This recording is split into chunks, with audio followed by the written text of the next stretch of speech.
오늘 말씀은 애굽에서 요셉과 재회를 가진 형들이 시므온을 뒤로 남겨둔 채, 지난 시간에 보았었죠. 시므온을 뒤에 감옥에 남겨둔 채 이제 가나안 집으로 돌아오는 과정을 묘사하고 있고, 또 집으로 돌아와서 일어나는 일들을 묘사를 하고 있습니다. 내막을 들여다보면 애굽에서 일어났던 일들은 요셉이 하나님의 지혜를 가지고서 형들에게서 하나님 백성의 가장 중요한 특징인 진실함을 끌어내기 위한 그런 판을 짠 것이었죠. 형들이 정탐꾼으로 몰려갔던 것. 자, 이게 요셉이 하나님의 지혜를 가지고 형들에게서 진실함을 끌어내기 위해 판을 짜가지고 벌인 일이었습니다. 하지만 형들은 이 사실을 전혀 알 턱이 없어요. 따라서 집으로 돌아가는 길에 형들의 발걸음은 무거울 수밖에 없고, 또 정신이 사실상 하나도 없을 거예요. 뒤로는 지금 형제가 감옥에 갇혀 있습니다. 앞으로는 베냐민을, 아버지가 무슨 일이 있어도 안 내어놓으려고 하는 베냐민을 어떻게든 데리고 애굽으로 가서 자신들의 진실함을 증명하고 시므온을 풀어내야 하는 숙제가 남아 있습니다. 참 답답한 상황, 큰 산이 앞을 가로막고 있는 궁지에 몰린 상황이라고밖에 할 수 없습니다. 자, 이런 상태로 집에 돌아온 야곱의 아들들과 그 아버지 야곱이 대화를 나누는 것이 오늘 주요 장면이에요. 그 가운데서도 특별히 르우벤과 아버지 야곱의 이 말이 굉장히 오늘 말씀에서 중요한 부분을 차지하고 있는데, 우리가 이 두 사람의 이야기를 중심으로 해서 큰 틀 안에서 함께 말씀을 보려고 합니다. 전체적인 상황과 또 르우벤과 야곱의 대화, 이게 우리에게 어떠한 메시지를 전해주는가. 첫 번째, 전체적인 상황을 통해서 주시는 메시지, 길지만 한번 따라해 볼까요? 삶을 궁지로 몰아넣는 고난마저도 우리 자신을 드러내는 유익한 도구가 되게 하십니다. 싱크로 좀 안 맞아도 괜찮아요. 여러분, 하나님께서는 우리의 삶을 궁지로 몰아넣는 심각한 고난마저도 그 지혜와 능력으로서 우리 자신을 보게 하는, 우리의 진짜 모습을 보게 하는 유익으로, 은혜로 사용하실 수 있는 분이십니다. 자, 26절부터 28절까지 말씀 함께 보도록 하겠습니다. 시작. 그들이 곡식을 나귀에 싣고 그곳을 떠났더니 한 사람이 여관에서 나귀에게 먹이를 주려고 자루를 풀고 본즉 그 돈이 자루 아귀에 있는지라. 그가 그 형제에게 말하되 내 돈을 도로 넣었도다. 보라, 자루 속에 있도다. 이에 그들이 혼이 나서 떨며 서로 돌아보며 말하되 하나님이 어찌하여 이런 일을 우리에게 행하셨는가 하고. 자, 함께 읽은 말씀은 요셉의 형들이 곡식을 가지고 집으로 돌아오고 있는 상황을 지금 묘사를 해주는 장면입니다. 애굽을 방문한 목적대로 이제 곡식을 사가지고 돌아가고 있어요. 하지만 이들의 발걸음은 무겁고 심란할 수밖에 없습니다. 왜냐하면 앞서 이야기한 것처럼 뒤로 형제 시므온이 감옥에 갇혀 있습니다. 앞으로는 베냐민을 데리고 가서 지금 자신들이 정탐꾼으로 몰린 상황을 풀어내어서 시므온을 건져야 하는 이런 숙제가 남아있는 상황입니다. 자, 이렇게 무거운 발걸음으로 심란한 채 길을 가다가 어느새 날이 저물고 길목에 있던 한 여관에 형제들은 들어가서 하룻밤을 묵게 되었습니다. 여러분, 사람만 입이 아니잖아요. 나귀들도 곡식을 실어 나르느라 수고를 하니까 먹을 걸 줘야 될 거 아니에요. 그래서 자루를 풀고 곡식을 주려고 하는 순간에 충격적인 장면을 하나 발견했어요.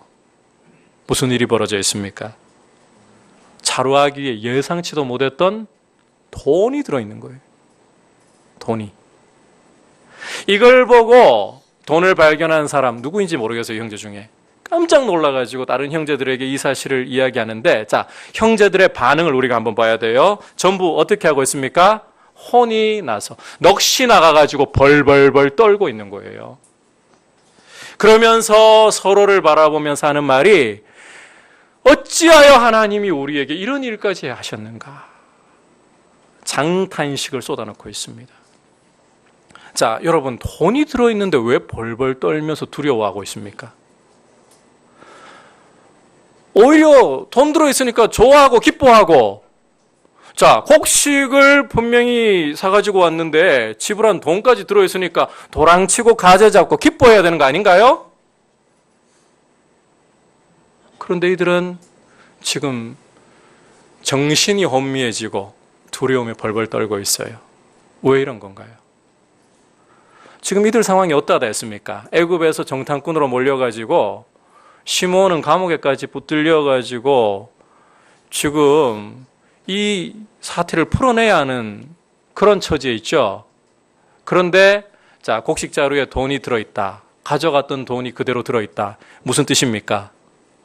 정산할 때에, 곡식값 계산할 때에 제대로 지불하지 않았든지 뒤로 몰래 돈을 빼돌렸든지, 그러니까 이 정탐꾼으로 몰린 것에다가 또 하나 뭐가 더 얹어지게 된 거예요. 도둑놈이라는 누명이 하나 더 얹어질 상황이 되어버린 겁니다. 그러니까 형제들은 지금 벌벌 떨 수밖에 없는 거예요. 분명히 곡식에 대한 대가를 치르고 왔는데 돈이 있다. 흔히 하는 얘기로 귀신이 코칼로르시잖아요. 그래도 믿음을 가지고 있는 사람들이라고 이들이 뭐라고 탄식합니까? 어째서 하나님이 이런 일을 우리한테 하셨는가? 자, 이런 일을 겪고서 이제 형제들은 한풀 더 꺾여버렸어요. 그렇게 무거운 걸음으로 아주 지금 참담한 심정으로 집으로 돌아왔어요. 그리고는 29절부터 34절에서 보는 것처럼 아버지에게 지금까지 애굽에서부터 있었던 모든 일들 하나하나 설명을 하기 시작합니다. 애굽에 가서 그곳 총리에게 정탐꾼으로 몰린 일과 자신들이 진실한 사람이라고 증명하기 위해서 가족 신상을 다 공개했던 일과, 그랬더니 이 총리가 막내 베냐민까지 데려와서 너희의 진실함을 증명해라 그러면서 볼모로 시몬 잡아놓은 일과 하나하나 지금 설명을 하는 거예요. 그리고 이제 35절에서 보는 것처럼 사온 곡식을 아버지 앞에 쏟아놓는데, 자, 쏟아놓는 순간에 무슨 일이 또 벌어지고 있습니까? 곡식 자루에서 쏟아져야 할 곡식보다 먼저 뭐가 툭 떨어지고 있습니까? 돈이 떨어지고 있어요. 각 사람의 돈 뭉치가 자루마다 다 먼저 쏟아지는 거예요.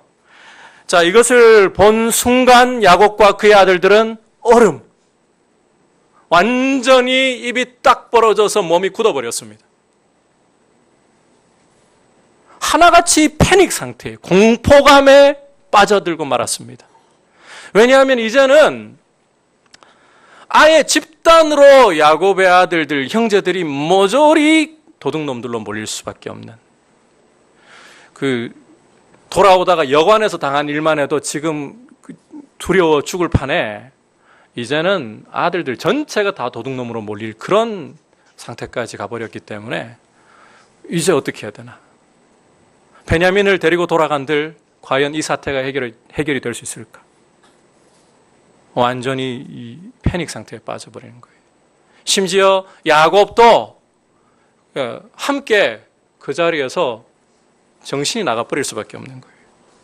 온 가족이 지금 이 사태로 인해서 궁지에 몰린 상황이 되어버렸다는 거예요. 사실 우리가 이 내막을 들여다보면 이게 무슨 상황입니까?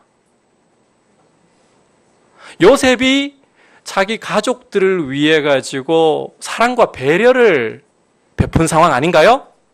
25절로 여러분께서 한번 돌아가서 보시면, 자, 명하여 곡물을 그 그릇에 채우게 하고 각 사람의 돈은 그의 자루에 도로 넣게 하고 또 길 양식을 그들에게 주게 하니, 지금 야곱과 형제들 앞에 펼쳐져 있는 이런 상황들은 요셉이 가족을 위해서 사랑과 배려를 나타낸 상황입니다.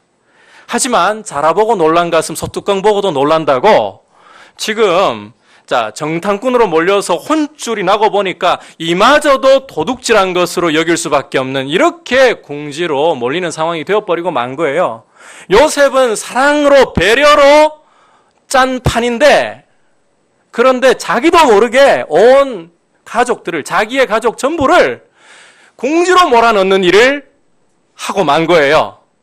하나님이 섭리 가운데 하나님이 이 모든 것들을 주관하시면서 이 일이 일어나게 만드셨다는 건 거예요.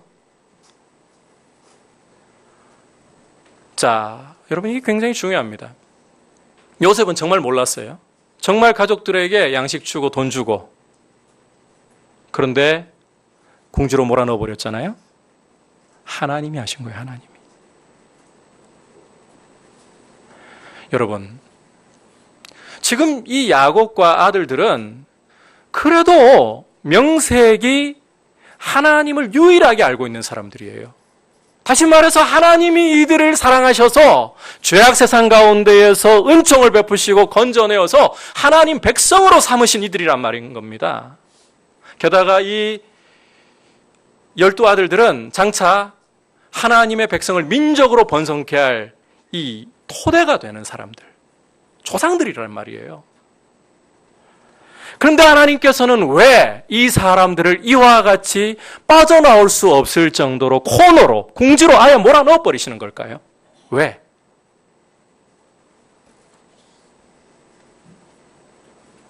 왜 절망을 주십니까? 왜 두려움을 주시는 겁니까?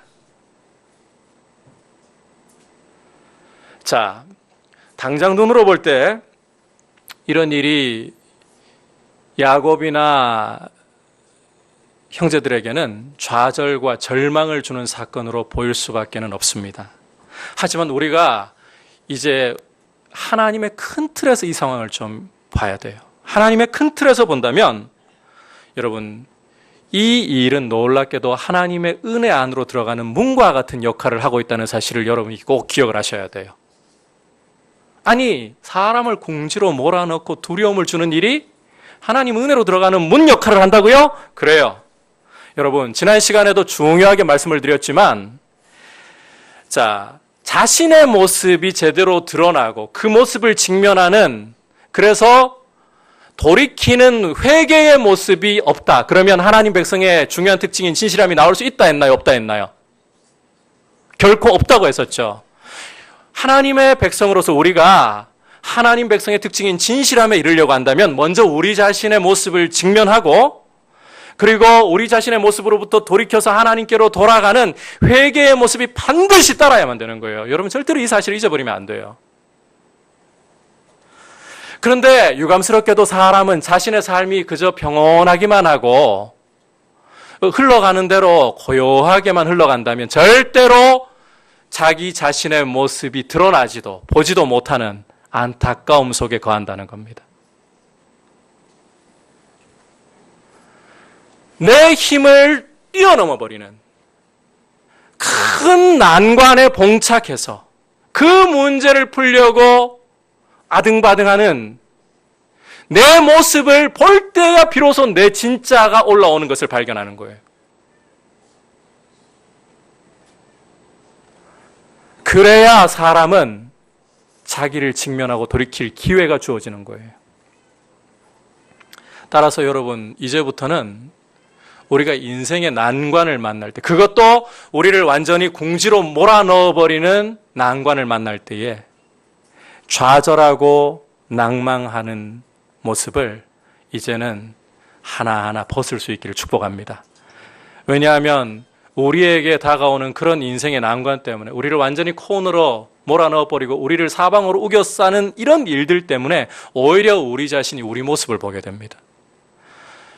3주 전에 수요 예배 때 위구르를 섬기시는 전성여 선교사님 오셔가지고 말씀을 전하셨잖아요. 여러분, 그 말씀 참 새겨두어야 할 말씀이에요. 사도 바울의 말씀을 가지고서 사방으로 우겨쌈을 당할 때에 심지어 선교지에 복음 전하러 간 분이 얼마나 공안들이 이 옥죄는지, 복음을 전하러 갔는데 복음 전할 수조차 없고, 이웃집에서 말 한 번 잘못했다가 애가 실종되는 사태가 발생하는데 도와줄 수도 없는 이런 상황 속에서 바라볼 수 있는 것 하나밖에 없다 그러셨잖아요. 하늘밖에는 바라볼 것이 없다고. 우리 인생의 난관이 없으면, 우리를 콘으로 몰아넣는 이런 인생의 고통이 없다면, 여러분, 우리는 우리 자신 속에 있는 진짜 우리의 모습을 제대로 보지 않습니다. 우리의 추함과 우리의 연약함을 제대로 인식할 수 없습니다. 오히려 궁지에 몰릴 때에 거기에 반응하는 내 모습을 통해 나를 보게 하시고 거기에서 오히려 우리 자신을 돌이켜 하나님의 은혜 안으로 들어가게 하시는 이 일이 축복이라는 사실을 여러분 기억을 하셔야 돼요. 그래서 인생의 고통이 찾아올 때에 좌절하거나 낭망하기보다 하나님이 나에게 내 자신의 진짜 모습을 보게 하는 기회를 주시는구나. 한번 따라 합시다. 기회를 주시는구나. 절대로 낭망하거나 좌절하지 마십시오. 오히려 인생의 큰 고난을 보면서 나를 보게 하시는 무대로 여길 수 있기를 축복합니다. 한 걸음 더 나아가서 하나님은 여러분들을 정말 사랑하시고 독생자도 아끼지 않고 내어주신 분이에요. 그리스도의 피로 여러분을 죄에서 속량해 내어서 하나님과 화목하게 하신 여러분의 아버지이십니다. 하나님이 고난을 여러분에게 허락하실 때 온 천지를 주관하시는 하나님이 여러분에게 고난을 허락하실 때에 그 고난이 여러분을 과연 죽이도록 허락하시는 고난일까요? 그렇지 않아요.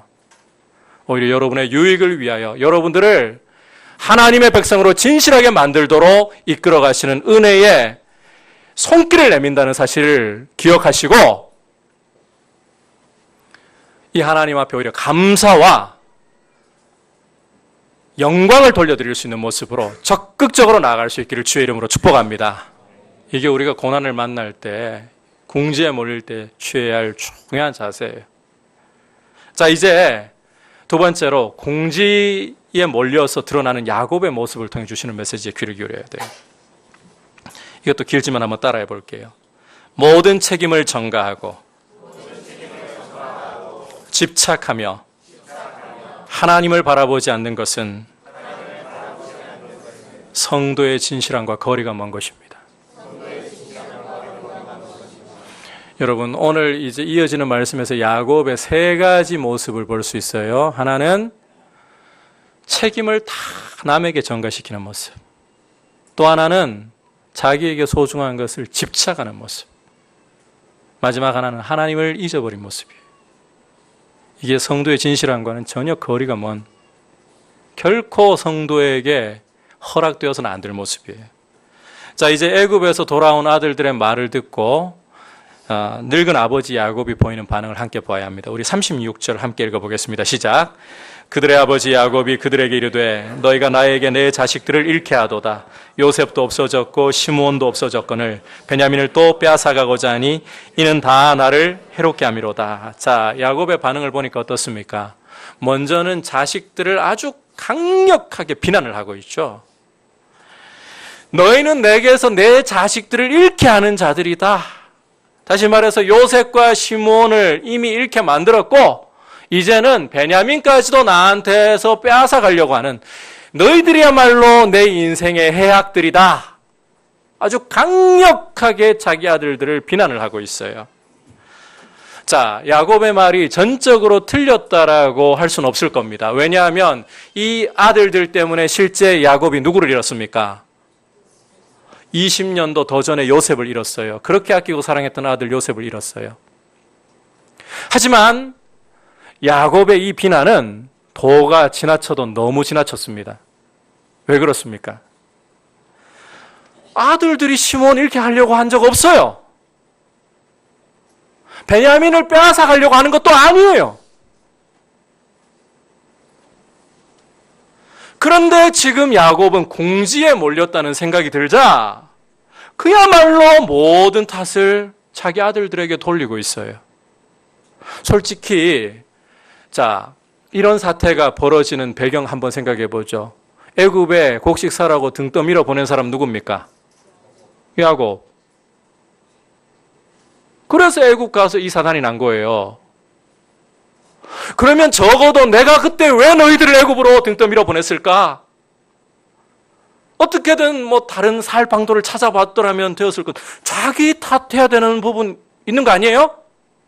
하지만 야곱은 자기 탓은 전혀 없어요. 오직 니들 때문에 내 인생이 이렇게 꼬이고 내 인생이 이렇게 괴로움을 당하고 있다. 게다가 뒤에 38절에서도 우리가 확인할 수 있겠지만 야곱은 베냐민에게 유독 집착을 하고 있어요.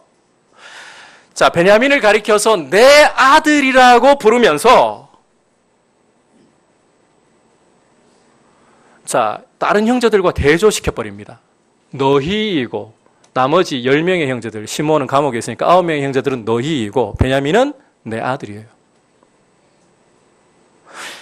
여러분, 나머지 아들들 자기 아들 아닌가요? 이 사람들은 어디 다리 밑에서 주워온 새끼들입니까?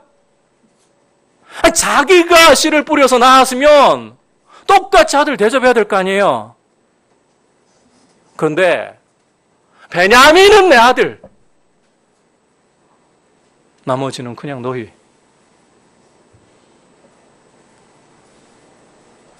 여러분, 이게 궁지에 몰린다고 생각하니까 야곱이 보이는 진짜 야곱의 모습이에요. 그런데 이보다 더 심각한 문제가 하나 남아 있어요. 36절부터 38절까지 이어지는 야곱의 말을 여러분께서 주의 깊게 읽어보시면 실종된 단어 하나가 있어요. 실종된 단어 하나가. 어떤 단어가 실종이 되었을까요? 힌트 하나 드릴게요. 야곱 믿음의 사람이에요. 그런데 야곱의 말을 주의 깊게 보시면 분명히 나와야 할 단어가 하나 있는데 안 나와요. 어떤 단어가 안 나옵니까? 하나님이라는 말이 아예 나오질 않고 있어요. 오히려 이 사람의 말에 계속 반복되고 있는 게 뭔가 하면 나. 하나님은 실종되고 자기만이 올라와 있어요. 여러분, 우리가 다시 한번 눈을 돌려가지고 야곱의 아들들이 애굽에서 돌아올 때 여관에서 보였던 반응 생각을 해볼까요? 곡식자루 풀었다가 거기서 돈을 발견하고 이들이 혼비백산해가지고 다 같이 뭐라고 탄식을 터뜨렸습니까? 어찌하여 하나님이 우리에게 이런 일을 하셨는가? 여러분, 지금 비난받고 있는 야곱의 아들들은 자신들이 궁지에 몰렸을 때에 하나님을 찾았어요. 생각할 수 있었어요. 애굽에서 정탐꾼으로 몰려보고 감옥에 사흘 갇혀보고 심지어 시므온까지 뒤에 남겨두고 와야 하는 이런 상황을 겪어보면서 이들의 마음은 낮아졌어요. 그래서 이들의 눈이 하늘을 바라볼 수 있었다는 거예요. 반면에 야곱은 그 말 속에 하나님이라는 단어 자체가 실종되고 없습니다. 이게 보여주는 것은 야곱의 영혼의 날개가 꺾여버렸다는 거예요. 믿음의 날개가 지금 꺾여버렸다는 거예요. 여러분, 만약에 야곱이 지금 궁지에 몰리지 않았더라면 야곱 자신도 아마 그런 착각 속에 빠져서 살 거예요. 나는 과거에 약 한 20년도 더 되는 세월 전에 야복 나루에서 하나님과 씨름했던 자야. 그리고 가나안 땅 세겜에 돌아와서는 자기 딸 디나가 성폭행 당한 이 일을 겪었을 때에는 그때는 집안의 우상까지 버리면서 베델로 올라가 하나님을 만났던 그런 체험이 있는 사람이야. 이런 착각 속에서 자기가 잘 믿는다고 생각했을 가능성이 굉장히 높아요. 그런데 여러분, 어느 순간부터 안일함 속에서 자기 입에서 하나님이라는 단어가 실종될 정도로 이렇게 영적으로 추락해 있다는 거. 과연 야곱이 이런 상황 아니었으면 어떻게 이걸 드러낼 수 있을까요? 과거 신앙에 집착해가지고 이전에 내가 기도 생활하던 거, 이전에 내가 말씀 보고 전도하고 주를 위해서 열심히 살던 거, 그거에 붙잡혀가지고 지금 어떻게 추락했는지 전혀 보지 못했을 거 아닙니까? 하나님께서는 사람을 궁지에 빠뜨리심으로써 이런 허울을 벗겨내시는 거예요. 있는 모습을 사실상 그대로 까발리시는 거예요. 그런데 여러분, 이 모습이 드러나야 우리는 우리 자신을 볼 수가 있는 겁니다. 우리가 야곱을 통해서 분명히 보아야 합니다. 어제의 신앙이 좋았다고 지금도 신앙 그대로 좋을 거라고 절대로 자만하거나 착각에 빠져 계시지 마십시오. 우리 안에 증상들 야곱을 통해 소개합니다. 어떤 문제가 터질 때 나한테는 전혀 문제가 없고 전부 남 탓이에요. 환경 탓이에요. 그렇다면 지금 이 이상이 온 거예요. 또 내가 정말 집착하지 말아야 할 것을, 지나가는 것에 과도하게 집착하면서 그거 절대 못 놓습니다. 이미 영혼에 문제가 생겼다는 증표인 거예요. 하나님이라는 말이 내 삶에서 실종되어 가고 있다. 문제가 생겼다는 거예요. 이것은 하나님의 백성의 진실함과 전혀 거리가 먼 모습이에요. 야곱은 이 지경까지 떨어졌어요. 과거 그 천사와 씨름하던 하나님의 얼굴을 보던 그 사람이 이 정도까지 추락해 있어요. 그런데 이것이 그냥은 안 드러났어요. 궁지에 몰렸을 때 드러났어요. 여러분, 거듭 강조하지만 우리를 궁지로 몰아넣는 인생의 난관과 고통은 우리의 실체를 드러냅니다. 그러므로 우리가 하나님의 은혜와 지혜 가운데 이제 우리를 공경에 처하게 하실 때에 내 모습을 보게 하시는구나. 겸손히 하나님 앞에 내 모습을 돌아볼 수 있기를 축복합니다. 그래서 진실함을 회복하려고 해야 되는 거예요. 자, 이제 마지막으로 르우벤을 통해서 주시는 메시지 한번 따라합시다. 철저한 회개 없이는 거룩한 영향력을 나타낼 수 없습니다. 우리 37절 함께 읽겠습니다. 시작. 르우벤이 그의 아버지에게 말하여 이르되 내가 그를 아버지께로 데리고 오지 아니하거든 내 두 아들을 죽이소서. 그를 내 손에 맡기소서. 내가 그를 아버지께로 데리고 돌아오리다. 지금 집안 분위기가 완전히 엉망진창이 되어버렸습니다. 맏아들로서 르우벤이 이 문제를 좀 수습해야 되겠다는 책임감을 가지고 나서는 거예요. 그래서 자, 문제를 해결하려면 어떻게 하든 빨리 베냐민 데리고 간다는 허락받아가지고 시므온도 빨리 데려와야 이 문제가 수습이 되겠다 싶은 거죠. 아버지한테 베냐민 나한테 좀 맡겨주십시오. 그러면 데려가서 이 문제 다 해결하고 베냐민도 아버지 앞에 데려다 놓겠습니다. 그러면서 한마디를 던지는데, 자, 어떤 말을 던졌습니까? 만약에 그렇게 하지 않으면 내 두 아들을 죽이소서. 할아버지 손으로 손자를 죽이라고 합니다. 여러분, 이게 가당키나 한 제안인가요?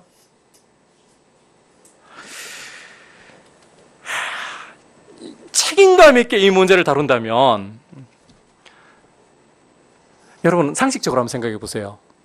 어떤 말을 해야 정상이겠습니까? 자기 아들들 죽이라고 하는 게 아니라 누가?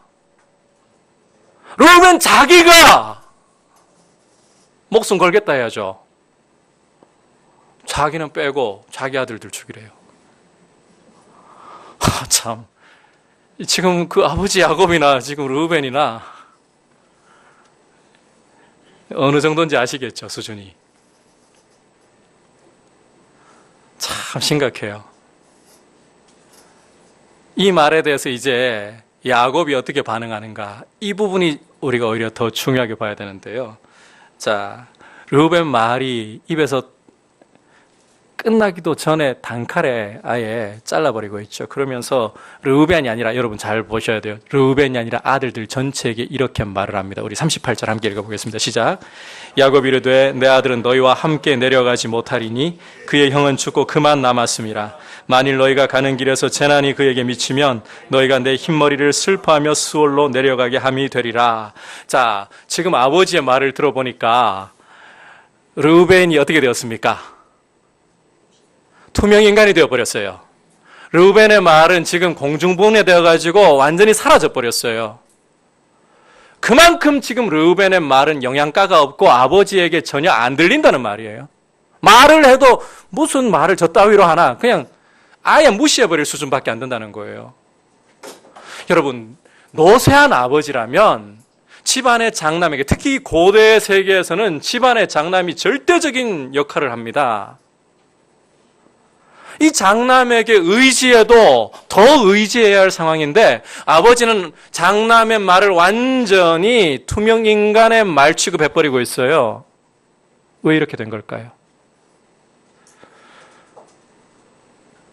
마지가 하는 제안이 손자를 죽이라는 어이없는 제안을 하기 때문에 그럴 수도 있지만 그렇게 간단하게만 볼 문제가 아니에요. 이보다 더 근본적인 이유가 있어요. 우리가 창세기 35장으로 그 전에 37장으로 한번 돌아가 보면 르우벤의 말은 아버지에게만 안 먹히는 게 아니라 자기 형제들한테도 동생들한테도 아예 안 먹힙니다.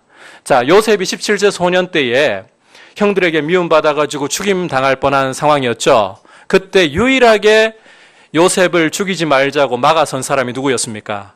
르우벤이었어요. 그런데 과연 그 말을 형제들이 귀 기울여 듣고 순순히 그렇게 자기들의 뜻을 내려놨습니까? 아니었어요. 형제들에게도 말이 안 먹혀요. 문제가 있다는 거예요. 무슨 문제냐? 35장으로 돌아가 보면 무슨 문제가 터졌기 때문에 그렇습니까?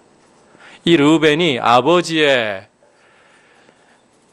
첩인 자기한테 서모가 되는 비라를 범했던 짓이 있잖아요. 그리고 나중에 여러분 성경 읽어보면 르우벤이 과연 그 죄에서 철저히 회개하고 돌이켰던 흔적이라도 있는가? 없습니다. 이 일이 지금까지 흘러오고 있는 거예요. 영향력을 행사하지를 못해요. 가족 안에서. 죄를 짓고도 그 죄를 자복하고 회개하는 이런 일이 없으니까 거룩한 영향력이 아예 사라져버린 거예요. 이게 르우벤의 모습인 거예요. 오늘 말씀 속에서도 이게 드러나고 있는 거예요. 여러분, 하나님의 백성들에게는 죄를 짓고도 그 죄를 통렬히 자복하고 회개하지 않으면 거룩한 영향력이 사라져버립니다. 아무리 우리를 주님이 너희는 세상의 빛이라 소금이라 부르셨어도 죄를 짓고 회개하지 않으면 우리는 빛 역할을 할 수 없고 소금 역할을 할 수 없습니다. 다만 맛이 없어서 길거리에 버려져서 짓밟히는 그냥 돌 같은 존재일 뿐. 여러분 꼭 기억하시기를 바랍니다. 거룩한 영향력이라는 것은 돈으로 살 수도 없고 힘으로 쟁취할 수도 없는 것입니다. 이것은 우리 자신의 모습을 거룩한 빛 가운데에서 깨닫고 하나님 앞에 철저히 회개하며 겸손히 하나님을 구할 때에 하나님이 주시는 은혜의 선물이고 우리 존재를 빛나게 하는 가치입니다. 여러분 거룩한 영향력을 가진 분들이 될 수 있기를 축복합니다. 오늘 우리에게 정말 중요한 문제가 바로 이 문제예요. 오늘 거룩한 영향력을 상실하고 있어요, 교회가.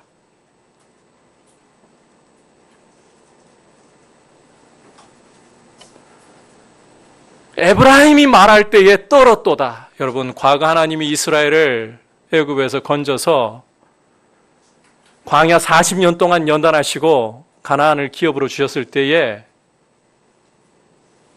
열방이 떨었어요. 그러나 성전을 가지고 있다고, 그들이 할례를 가지고 있고 하나님 백성이라는 선민의식이 있다고 여기에 빠져가지고 하나님을 잃어버리고 우상의 길로 가면서 돌이키지 않을 때 철저하게 영향은 사라져버렸습니다. 이방인들에게 짓밟히고 하나님이 성전마저도 철저하게 파괴되게 하는, 건물 남아가지고 뭐 할 건데요? 하나님 없는 건물. 사람들의 시선이나 빼앗아갈 뿐인데 그 화려한 금으로 장식된 성전이. 거룩한 영향력은 돈으로 힘으로 얻을 수 있는 거 아닙니다. 우리가 자신들의 모습을 거룩한 말씀의 빛 가운데 직시하고 성령의 은혜에 따라서 겸손히 하나님 앞에 돌이킬 때, 회개할 때에 거룩한 영향력은 돌아올 줄 믿습니다. 여러분, 거룩한 영향력을 가진 분들이 되시길 바랍니다. 이런 영향력이 있어야 돼요. 리더는 영향력이 있는 사람입니다. 어느 자리에 있느냐가 중요하지 않습니다. 여러분, 회사에서 말단 사원일 때 내가 부장으로 승진한다면이라고 하지 마십시오. 그 말단 사원의 자리에서 주님 앞에, 사람들 앞에서 성실하게 진실하게 행하려고 하십시오. 거기서 영향력이 나와야 돼요. 이런 영향력 없이 자리만 주어지면 그건 자기 힘이 되고 휘둘러요. 남을 짓밟아 버려요. 이게 오늘 우리 한국교회가 지금 갖고 있는 문제예요. 우리 거룩한 영향력을 가질 수 있도록 우리 자신이 주님 앞에서 우리의 모습을 직면하고 은혜 안에서 회개로 철저히 돌이키는, 여러분 솔직히 우리 한국교회가 일제강점기 때 무슨 힘이 있었나요? 뭐 세상을 다 집어삼킬 만한 위용이 눈으로 보였나요? 그런데 이 형편없고 일제에게 무기력하게 신사참배를 강요할 때는 정말 주기철 목사님 같은 분, 여러분 세상의 눈으로 보기에 그게 뭐가 자랑스럽나요? 그렇게 모진 고문당하면서 순교하는 길이 뭐가 그렇게 눈으로 보기에 좋은 길인가요? 손양호 목사님 같이 그렇게 고통을 당하면서도 주님을 부인하지 않는 이 길을 걸어갔던 게 뭐가 눈에 보기에 좋아 보이나요? 세상 보기에는 찌질해요, 솔직히. 그런데 하나님 백성다움을 어느 자리에서가 아니라 그 자리에서 지켜나갈 때 민족에게 소망을 줬어요. 이 민족이 일어날 수 있는 힘을 주었어요. 거룩한 영향력인 거예요. 이게 우리에게 정말 필요해요. 이런 거룩한 영향력을 끼칠 수 있도록 여러분을 사용해 주시길 축복합니다. 오늘 요셉이 판을 짠 상황이지만, 하나님 지혜로 판을 짠 상황이지만, 형제들과 야곱까지도 궁지에 몰려서 이 가운데에서 어떤 반응을 보이는가를 보았습니다. 이것을 통해서 주시는 메시지, 첫 번째, 전체 상황 속에서 삶을 궁지로 몰아넣는 고난마저도 하나님은 우리의 유익을 위해 우리 모습을 보게 하고 우리를 진실함으로 인도하기 위한 유익으로 사용하신다. 이 사실 잊지 마십시오. 두 번째, 야곱의 모습을 통해 여러분 책임을 떠넘기는 것. 내 탓은 없고 너의 탓, 환경 탓, 또 집착하는 것. 이것만큼 절대 하나님 놓을 수 없어요. 그리고 우리 눈에 하나님이 안 보이고 우리의 말에 하나님이 실종되어 버리는 것. 이거 하나님의 진실한 백성의 모습이 아닙니다. 마지막으로 르우벤을 통해서 진실한 회개 없이는, 여러분 회개 없이는 진실함으로 나아가지도 못하고 거룩한 영향력을 끼칠 수 없다. 이 사실 꼭 기억하면서 우리가 하나님 앞에 진실함에 이르도록 우리 자신을 더욱더 드릴 수 있기를 축복합니다. 우리 하나님 앞에 고백드립시다. 항상 진실 있게 내 맘 바꾸어 주옵소서.